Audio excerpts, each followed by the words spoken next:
बिस्मिल्लाहिर्रहमानिर्रहीम। अस्सलाम वालेकुम। इंट्रोडक्शन टू फैक्टराइजेशन हमारा टॉपिक चल रहा था, जिसमें हम क्वाड्रेटिक इक्वेशंस पे मिड टर्म ब्रेकिंग या फैक्टराइजेशन का मेथड जो है वो अप्लाई कर रहे थे। उसी का आज थर्ड लेक्चर है, जिसमें मैं मजीद एग्जांपल्स कुछ आपसे डिस्कस करूंगा। अब ये मैंने क्वेश्चन एक लिखा हुआ है, इसकी हमने फैक्टराइजेशन करनी है। सबसे पहले उसी तरीके से आप इनको अरेंज कर लेंगे जो हमने पहला प्रोसीजर बना लिया था कि उसके अरेंजमेंट इस तरीके से होगा। सबसे पहले x स्क्वायर वाली टर्म, फिर x वाली, और फिर कांस्टेंट और इक्वल टू 0 होना चाहिए।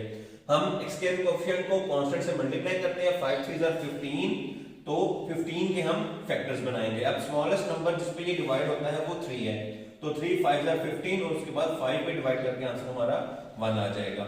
अब एक नंबर हमारा 3 आएगा और दूसरा नंबर 5 1 are 5 आ जाएगा। अब हमने इसका दूसरे अगला जो स्टेप है वो सिंबल यूज करना है। तो मैंने आपको बताया था कि जो x का सिंबल हो वही दोनों में से बड़ी रकम से ज्यादा सिंबल यूज करेंगे। तो यहाँ पर माइनस आएगा। उसके बाद अब चूंकि हमने 8 बनाना है, तो अगर मैं यहाँ पे प्लस लगाता हूँ तो प्लस माइनस ये आपस में सब्ट्रैक्ट होंगे क्योंकि सिंबल डिफरेंट हो जाएगा। तो लाजमी है क्योंकि यहाँ पे माइनस आया तो यहाँ पे भी माइनस ही यूज किया जाए। अब अगर आप इसको चेक करें तो माइनस माइनस प्लस 5 और 3 ऐड होकर 8 बना देगा और सिंबल माइनस का आ जाएगा। हमारा ये चीज ये करेक्ट हो गया। उसके बाद माइनस माइनस प्लस और 5 3 are 15 और मल्टीप्लाई करके भी 15 आ रहा है। इट मींस कि ये दोनों कंडीशंस को फुलफिल कर रहा है। तो हम यहाँ पे लिखेंगे x square minus 5x minus 3x plus 3, और ये चीज मैं पहले ही बता चुका हूं, इन दोनों की जगह आपस में चेंज भी हो सकती है, इससे कोई फर्क नहीं आएगा। अब दोनों में से 5 कॉमन आ रहा है और इसके साथ x भी कॉमन है, तो हमारे पास 5 बाहर आ गया। यहाँ पे x स्क्वायर में से एक x कॉमन ले लिया, बाकी एक x वैसे का वैसे ही बच जाएगा। माइनस आएगा और उसके बाद यहाँ पर 1 आ जाएगा। देन इन दोनों में से भी माइनस और उसके साथ 3 कॉमन आएगा। अब चूंकि बाहर माइनस हमने कॉमन ले लिया है तो सिंबल का इसका सिंबल चेंज कर देंगे। मींस यहाँ पे x का सिंबल अभी नेगेटिव आ रहा है तो यहाँ पर पॉजिटिव हो जाएगा, और इस तरीके से यहाँ पे प्लस है ये माइनस हो जाएगा, और 3 चूंकि कॉमन ले लिया है तो खाली हमारे पास 1 आ जाएगा। अब इसमें और इसमें दोनों में x माइनस 1 कॉमन है, और उसके बाद यहाँ से हमारे पास 5x बच रहा है और यहाँ से माइनस 3 और इसको इक्वल टू 0 कर देंगे। अब दोनों को मल्टीप्लाई करके answer 0 means either x minus 1 is equal to 0 और 5x minus 3 equals to 0, क्योंकि कोई एक टर्म 0 होगी तो ही उसका आंसर 0 आएगा। अब यहाँ से हम x की वैल्यू निकाल लेंगे तो -1 इधर आके +1 हो जाएगा। यहाँ से 5x equals to -3 इधर आके +3 और x equals to, क्योंकि ये दोनों मल्टीप्लाई हो रहे हैं तो इधर आकर ये डिवाइड हो जाएगा, तो हमारा ये आंसर आ जाएगा। जी अब हम एक और एग्जांपल देख लेते हैं। यहाँ पे मैंने वो सवाल लिख लिया है 7x square minus 2x minus 5 equal to 0। 7 5 are 35। हम इसके फैक्टर्स बनाते हैं। सबसे पहले ये 5 पे डिवाइड होगा, 7 आ जाएगा, उसके बाद 7 पे डिवाइड होने के बाद 1 आ जाएगा। देन आप क्या करेंगे, अब ये हमारे पास दो नंबर्स आ गए हैं, एक 5 आ गया है और दूसरा 7 आ जाएगा। अब यहाँ पे आप क्या किस चीज का ख्याल रखेंगे, 7 5 are 35। अब यहाँ पे जो सिंबल आ रहा है निन्यानवे रकम में से, उसका सिंबल हम यहाँ पे यूज कर लेंगे। अब यहाँ पे हमें 2x का आंसर चाहिए, 2x आना चाहिए। माइनस हमने यूज कर लिया। अब अगर यहाँ पे मैं माइनस लगाता हूँ तो दोनों ऐड होकर 7 और 5 12 बना देंगे, लेकिन चूंकि हमें 2 चाहिए उनको सब्ट्रैक्ट करना है, तो यहाँ पे मैं सिंबल प्लस का यूज करूंगा। तो हमारा आंसर क्या हो जाएगा, 7x स्क्वायर माइनस, अब हमारे पास ये दो वैल्यूज आ गई हैं, +5 आ गया और -7, तो +5x लिख लेंगे, -7x लिख लेंगे, एंड उसके बाद -5 इक्वल्स टू 0 आ जाएगा। दोनों में से कॉमन ले, यहाँ पर x कॉमन लिया, 7x प्लस 5 आ जाएगा। उसके बाद माइनस, दोनों में से कुछ भी कॉमन नहीं है, -1 कॉमन ले, यहाँ पर भी 7x plus 5 and equals to 0 आ जाएगा। उसके बाद नेक्स्ट चलें, 7x प्लस 5, दोनों में से कॉमन ले लिया, यहाँ से x बच जाएगा और यहाँ से -1 कॉमन आ जाएगा, जो बाकी बच गया वो आ जाएगा। उसके बाद 1 by 1 7x plus 5 equals to 0, एक हमने इसको इक्वल टू 0 कर लिया, उसके अलावा x माइनस 1 इक्वल्स टू 0, तो x इक्वल्स टू 1 आ जाएगा, एंड 7x इक्वल्स टू +5 हो जाकर -5 और x इक्वल्स टू -5/7 आ जाएगा। तो ये आपका क्वेश्चन कंप्लीट हो जाएगा। जी अब हम एक और एग्जांपल ले लेते हैं। ये थोड़ी सी मैंने डिफिकल्ट कॉम्प्लेक्स एग्जांपल ली है ताकि आपको मजीद कंसेप्ट क्लियर हो जाए। हम दोनों को मल्टीप्लाई कर लेते हैं, 21 मल्टीप्लाइड बाय 24। जब इनको मल्टीप्लाई करते हैं तो हमारा आंसर आता है 504। इनको हमने मल्टीप्लाई कर लिया, हमारा आंसर आएगा 504। 4। अब हम इनको डिवीजन करना स्टार्ट करते हैं। जब 2 पे डिवाइड करेंगे तो हमारा आंसर आएगा 252। उसके बाद अगेन 2 पे डिवाइड करें, हमारा आंसर आता है 126।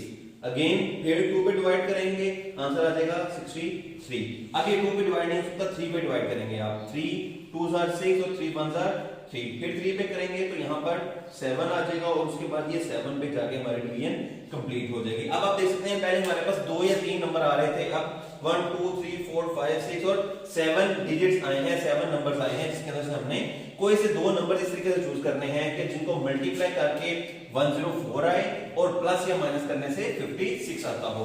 हम ऐसे देख लेते हैं 2 2 4, एक नंबर हमने 4 ले लिया, बाकी हमारे पास क्या हो जाएगा 2 3 6 6 3 18 और 18 को जब हम 7 से मल्टीप्लाई करते हैं तो ये 126 आता है।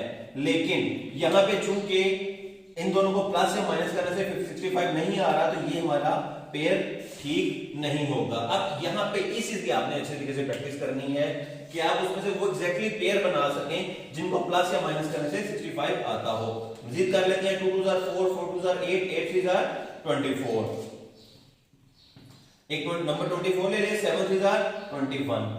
अब अगर हम इनको भी ऐड करें तो स्टिल 65 नहीं आ रहा है, इट मींस कि ये भी हमारा पेयर करेक्ट नहीं है। मजीद करते हैं 2 2 4 4 2 8 8 3 24 और 24 को जब हम 3 से मल्टीप्लाई करेंगे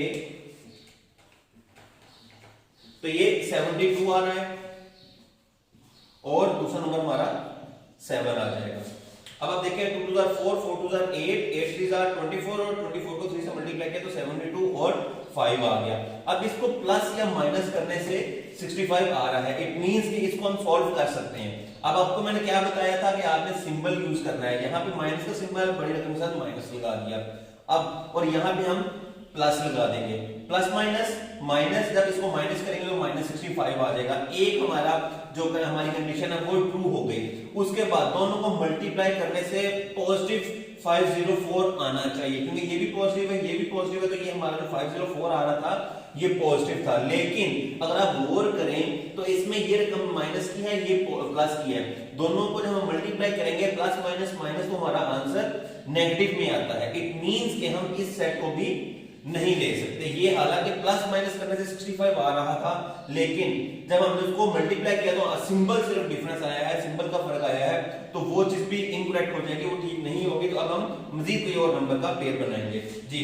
2 2 4 4 2 8 8 को हम 7 से मल्टीप्लाई कर लेते हैं, 8 7 56 और 3 3 9 आ जाएगा। अब इन दोनों को ऐड करने से 65 आता है। बड़ी रकम का सिंबल माइनस यूज करेंगे हम और छोटी रकम का सिंबल चूंकि हमने ऐड करना है तो दोनों पे माइनस आ जाएगा। अब हम इनको अगर ऐड करें तो 65 भी आ रहा है और अगर मल्टीप्लाई किया जाए माइनस माइनस प्लस हो जाएगा और आंसर हमारा 504 भी आ रहा है। इट मींस हमारा जो ये पेयर है ये ठीक बना है। अब इस बात का बच्चों में खास ख्याल रखना है कि चूंकि इसमें सिर्फ सिंबल का फर्क आता है तो इसलिए हम इसको नहीं ले सकते। हमारा जो करेक्ट सिंबल जो पेयर है वो ये वाला बना होगा। तो अब इसको हम सॉल्व कर लेंगे। 24x² minus 56x minus 9x plus 21 and equals to 0। ये हमने इसके फैक्टर्स बना लिए। मैंने जो रफ वर्क है उसको मैं अरेज कर देता हूं साइड पे।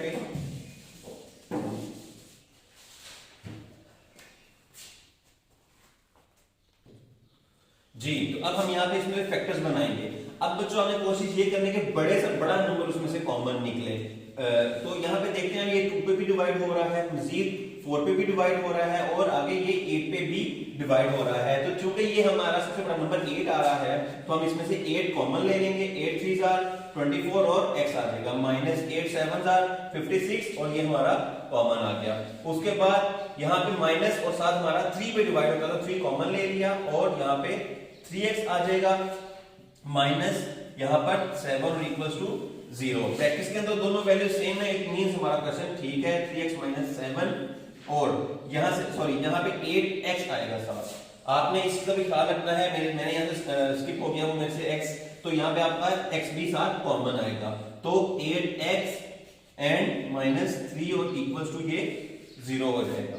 अब एक दफा हम 3x माइनस 7 इक्वल्स टू 0 करेंगे और दूसरा 8x माइनस 3 इक्वल्स टू 0 करेंगे। 3x इक्वल्स टू 7 और x इक्वल्स टू 7/3 आ जाएगा। इसी तरीके से यहाँ पे 8x इक्वल्स टू 3 आएगा और x इक्वल्स टू 3/8 आ जाएगा और यहाँ पर क्वेश्चन कंप्लीट हो जाएगा।